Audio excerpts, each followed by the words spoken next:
সখীচরণ বিদ্যানিকেতনে ATP এর ত্রিবার্ষিক রাজ্য সম্মেলন অনুষ্ঠিত। ইউপিএস চালুর বিরুদ্ধে সরব অল ত্রিপুরা পেনশন অ্যাসোসিয়েশন, দাবি অনাদায়ে বৃহত্তর আন্দোলনের হুঁশিয়ারি।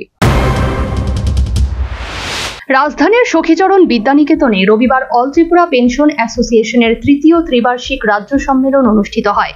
মোট 12 দফা দাবি আদায়ের লক্ষ্যে এদিনকার রাজ্য সম্মেলনে সংশ্লিষ্ট সংগঠনের তরফ থেকে উত্থাপিত দাবিগুলোর মধ্যে উল্লেখযোগ্য ছিল অবিলম্বে 22% মহার্ঘ রিলিফ প্রদান, পুরাতন পেনশন পদ্ধতি চালু, মাসিক চিকিৎসা ভাতা ন্যূনতম 1000 টাকা করা ইত্যাদি।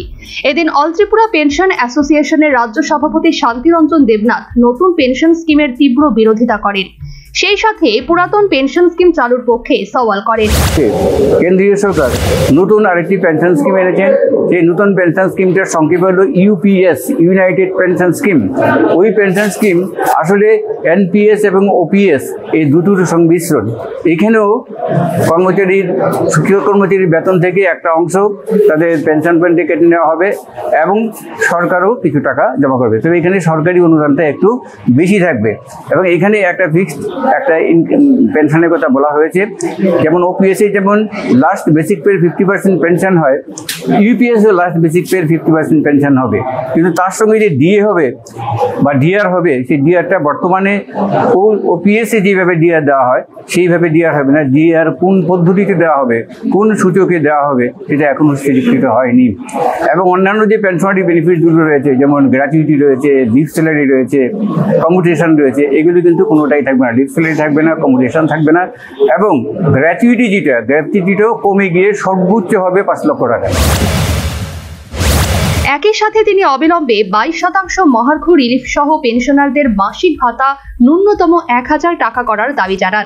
আমাদের রাজ্যে পেনশনারদের 22% ডিআর বাকি রয়ে গেছে। 22% ডিআর বাকি থাকার ফলে ন্যূনতম 1760 টাকা করে পেনশন কম পাচ্ছেন রাজ্যের পেনশনাররা।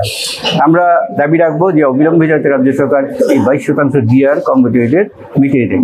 তাছাড়া পেনশনারদের আরেকটা অসুবিধা হচ্ছে যে পেনশনাররা তো সবাই বয়োবৃদ্ধ।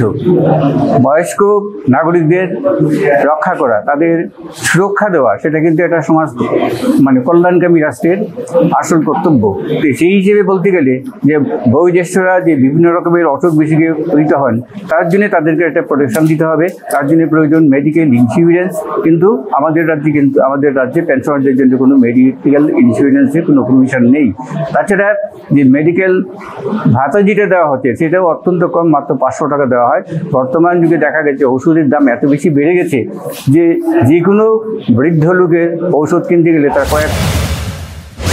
সেই সাথে তিনি সহায় সম্বলহীন পেনশনারদের জন্য রাজ্যের প্রতিটি মহকুমায় পেনশনালয় স্থাপনের দাবি জানান। একই সাথে তিনি অভিযোগ করেন, রাজ্যের গোর্খাবস্তিতে একমাত্র পেনশনালয় থাকলেও সেখানে চরম অব্যবস্থা বিদ্যমান। Bureau report, news vanguard. If the speed, the whole square equals a square, b square, 2ab, time's up. 5 more minutes there. I've got so much time and peace of mind. Life's feeling fine. My time to shine. At SIP Abacus, we build math foundation and improve academic performance. SIP Abacus,